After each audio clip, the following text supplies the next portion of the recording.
Hey guys, welcome. Balik lagi bersama gue Ajis Fan di Soken. So, yep.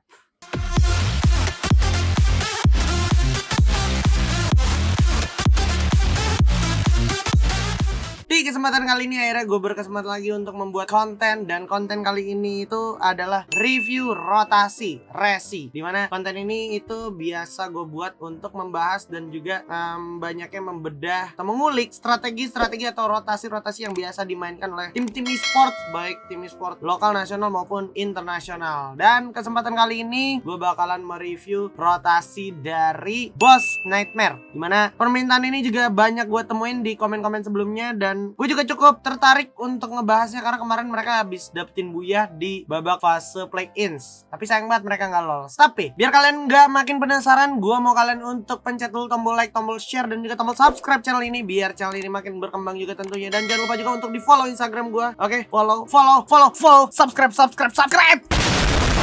So, without any further ado, yuk kita langsung masuk ke dalam videonya. Kalau itu juga Evo. Nah, ini berarti pesawat dari arah sini, dari arah Mammoth menuju ke arah Council Hall sini ya. Soalnya pembagiannya tuh udah kerasa banget nih. Turun pesawatnya juga pada. Dan ini dari segi pembagian posisi cukup adil semuanya. Boss Nightmare Council Hall dia mulai menurunkan egonya karena dia sadar di sini ada Dranix, dan kemarin sempat diakuin juga sama Kapten Riza kalau Clock Tower mereka pede banget, tapi kalau Command Post mereka nggak begitu pede, jadi mereka bakal lepas Command Postnya. Menarik. Dan di sini Santa Catarina ada juara 0 sama NXL Liga Game, dan juga Aura turun Stone Rage. Sekarang nggak ada DG di sini karena DG kan di Grand Final gitu kan. NKID karena The Miss as I expect, seperti yang gue ekspektasikan, dan Bonafide seperti biasa itu tengah zona ya. Scan di sini, Aerowolf di sini juga biasa. Langsung ada tapping karena ini udah pasti bersinggungan gitu. Kalau kita berbicara Santa Catarina turun 2 orang ya kan. Dan ini juara 0 nih salah satu tim dari komunitas yang cukup gua kagumi juga gitu.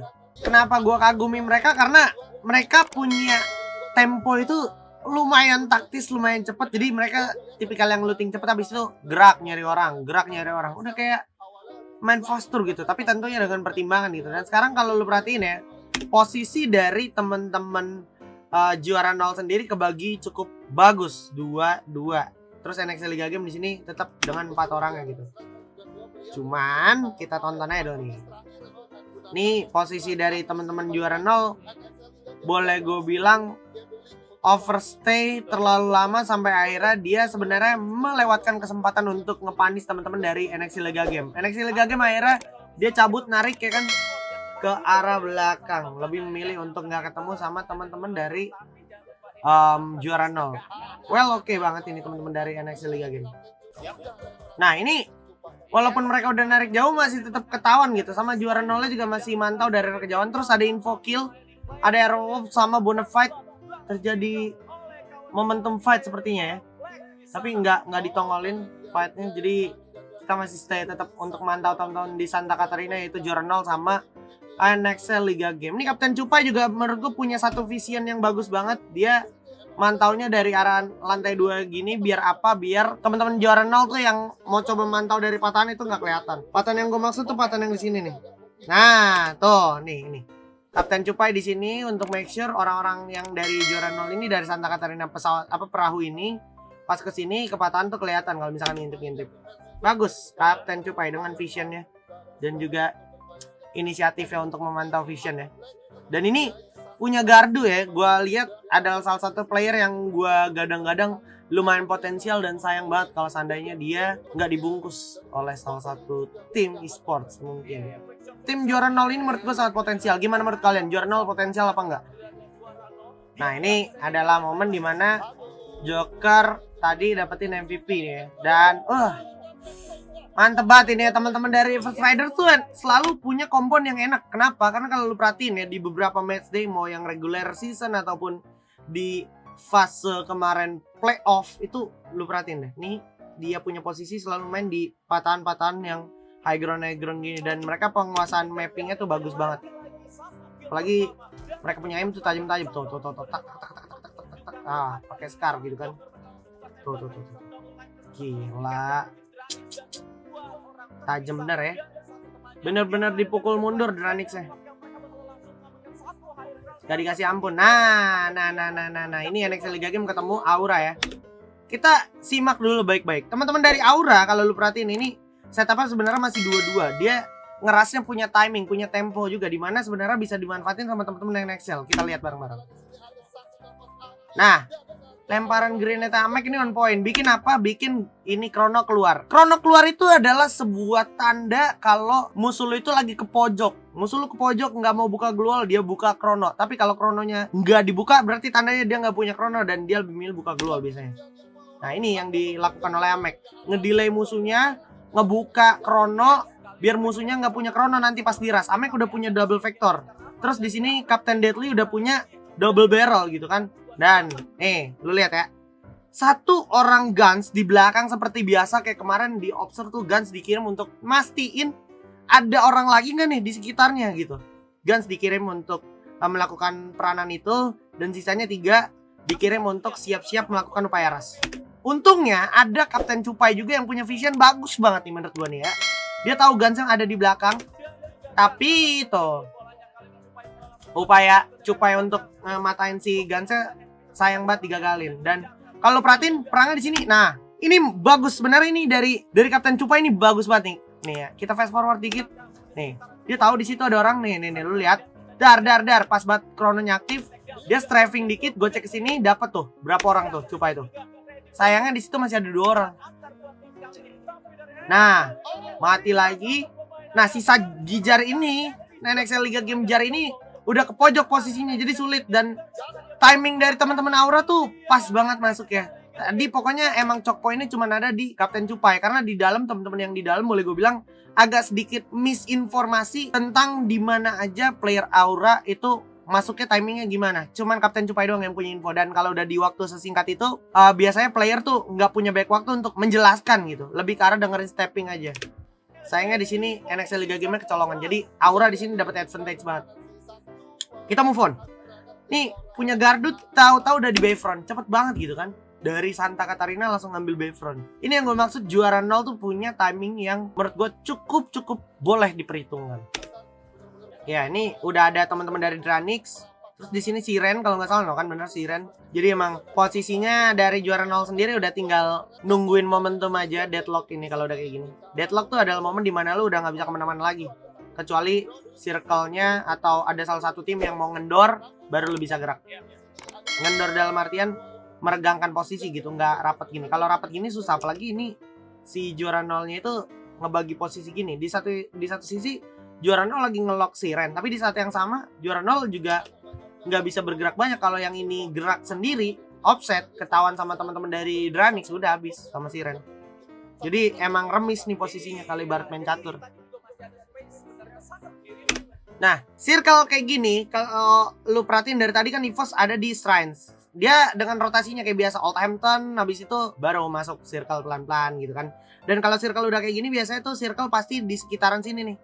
Iya kan, di sekitaran sini. Kenapa gue bisa predik? Karena sesimpel, lu lihat aja, baca penumpukan orang kira-kira lagi pada numpuknya di mana. Nah, itu kemungkinan besar circle selanjutnya ada di sana. Dan kemungkinan besar juga kenapa mereka udah di sana, karena mereka udah menggunakan info box gitu ya. Jadi buat lu pada yang biasa main info box, tapi kalau lu adalah orang-orang yang biasa main di luar zona atau di pinggir zona, make sure zona berikutnya misalkan di sini. Nih, oke, kita lihat dulu deh nih zonanya. Ini tolong disimak nih, karena ini sedikit banyak kan bermanfaat ya. Nah, misalnya zona selanjutnya di sini. Lu orang-orang yang di luar zona kayak gini nih, itu mikirin masuk ke dalam circle sininya tuh kayak gimana, supaya nggak kena jegat, nggak kena begal, atau nggak kena hadang sama musuh lu gitu ya. Karena susah juga kalau seandainya kita berbicara Airwolf, lurus aja lewat sini nih, polosan masuk ke Bayfront udah pasti ditatakin teman-teman First Rider sama juara 0. Sama halnya juga dengan teman-teman dari Bonafide. Bonafide kalau gerak lewat refinery sini ada First Rider gitu. Kalau dia turun ke bawah, Command Post ada Aura sama Dranix. Nah itu, lu harus mikirin gimana cara masuknya gitu. Dimana di saat yang sama ada Exchange juga, ada EVOS juga yang masih pos di luar zona. Sama Engage. Nah, cakep. Ini ya kekuatan Wings ya, sorry ya. Jujur Wings tuh bukan kaleng-kaleng coy. Bahaya banget Wings. Selalu ya, lu perhatiin ya, gue ulang lagi nih. Guns tuh turun paling belakang buat cari vision di belakang loh. Tuh. Captain Deadly juga di belakang udah tahu kalau pas ke depan sini pakai monster truck tuh adalah ide buruk gitu, makanya dia langsung turun. Kayak kalau lu perhatiin biar bagaimanapun ini perangnya tuh tetap berjalan, dan Aura bener-bener manfaatin momentum banget, dia nggak mau kehilangan satu kerugian pun, dia makanya langsung coba masuk ke dalam tenda. Tapi sayangnya ada Razor gak kelihatan, itu ke skip ya, PU-nya ke skip, satu orang jatuh lagi. Ini bener-bener nih momen pas Razor nge-clutch play nih, 3 orang dari Aura bener-bener dihabisin di sini. Gua nggak ngerti lagi nih, asli gokil banget, sampai nyisain Deadly doang.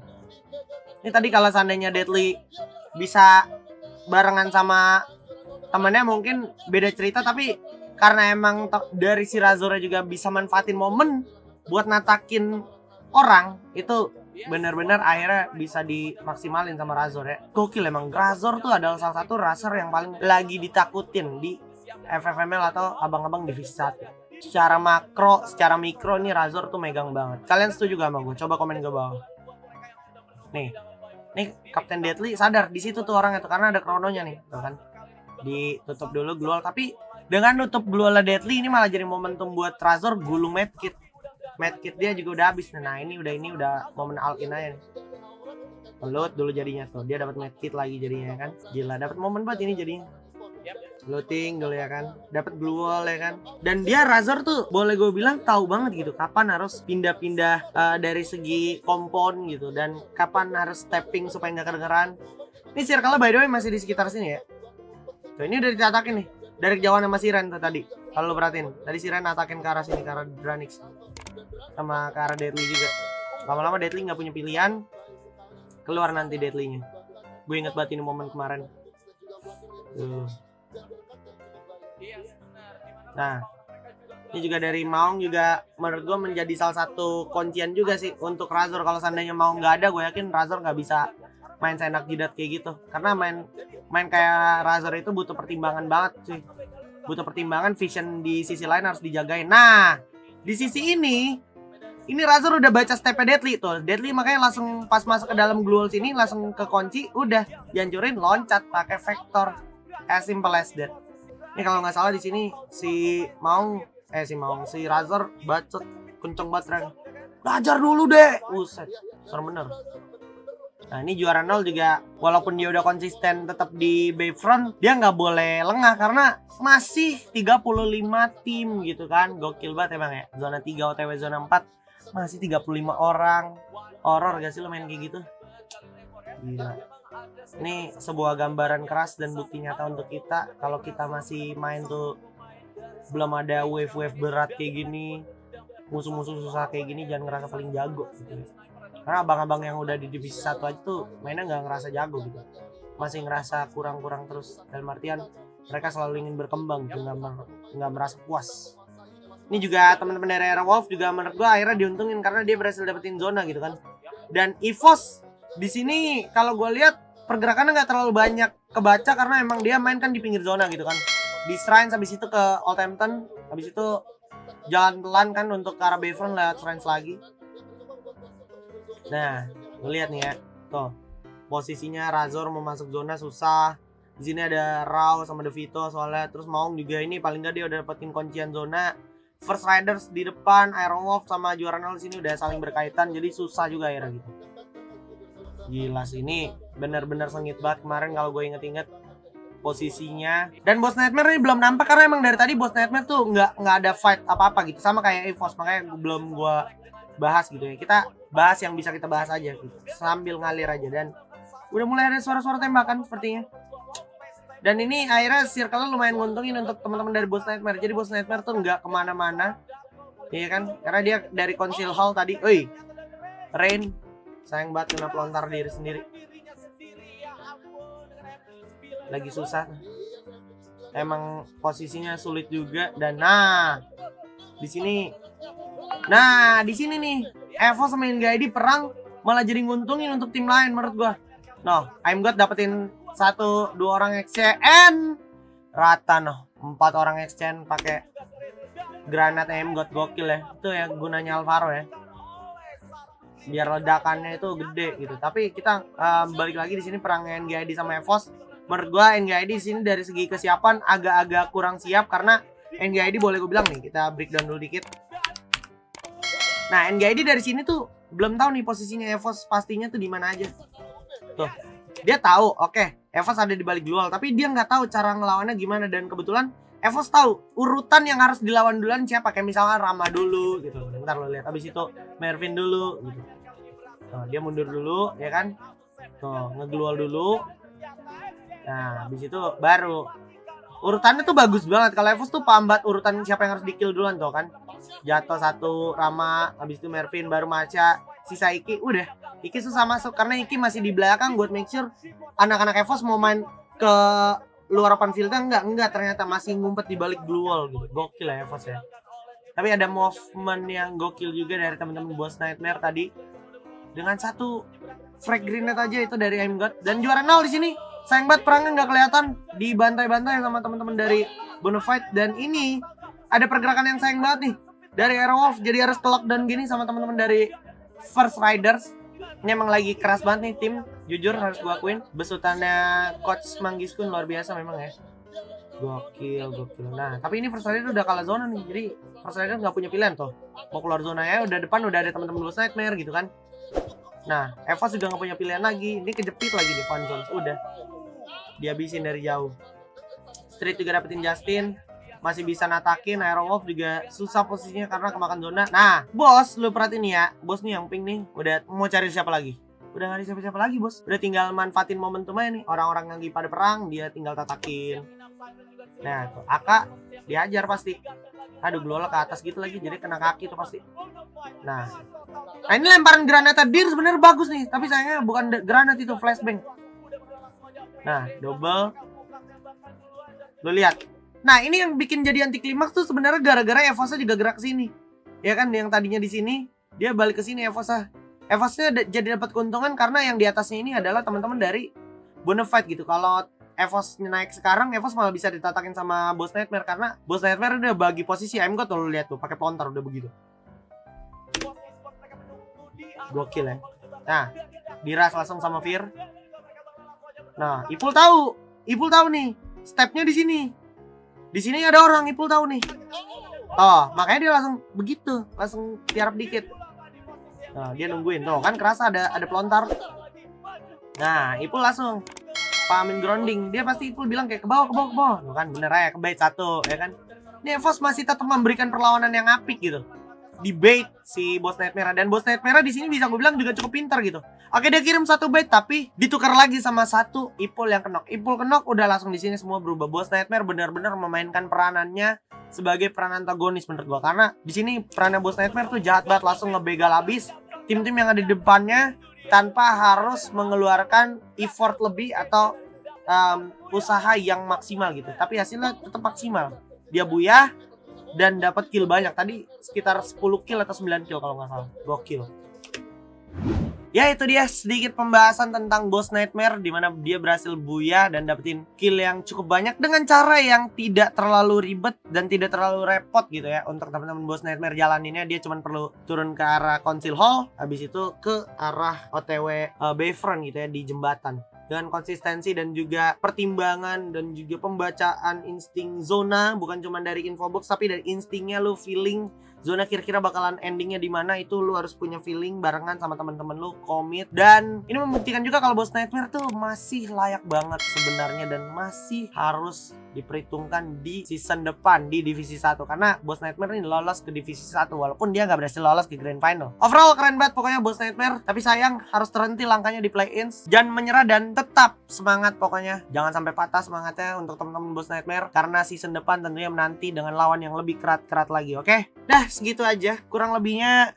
Gua mohon maaf ya, namanya juga kita mereview aja atau mereaction. Kalau ada yang kita bisa bahas, kita bahas bareng-bareng. Tapi kalau ternyata sedikit aksi ya, karena memang di meta sekarang ini tuh lagi nggak banyak aksi yang menuntut lu tuh harus beraksi aksi terus kayak fight early itu nggak kayak gitu tuh kalau di meta sekarang. Tapi lebih ke arah lu punya respon dan lu punya decision making di meta sekarang tuh sangat ditentukan gitu. Kayak lu mau masuk zona kapan, di menit keberapa, itu yang diperhitungkan gitu di meta sekarang. Dan Boss Nightmare sebenarnya udah mulai beradaptasi sama meta ini, tapi mungkin masih belum maksimal karena memang waktunya juga masih singkat banget untuk mereka beradaptasi. Ya masih banyak waktu akhirnya untuk mereka belajar menebus kesalahan mereka di season depan tentunya. Oke, gitu aja review rotasi kali ini. Semoga bermanfaat dan mungkin kalau kalian punya request next harus review rotasinya siapa lagi, coba komen di kolom komentar ya. Jangan lupa sertain alasannya tim mana yang harus kita review rotasinya. Oke, kalau gitu segini aja konten dari gua review rotasinya. Semoga bermanfaat buat kalian. Sekali lagi mohon maaf kalau banyak kekurangan dari gua karena gua juga manusia biasa kayak kalian. Jangan lupa untuk dipencet tombol like, tombol share, tombol subscribe-nya,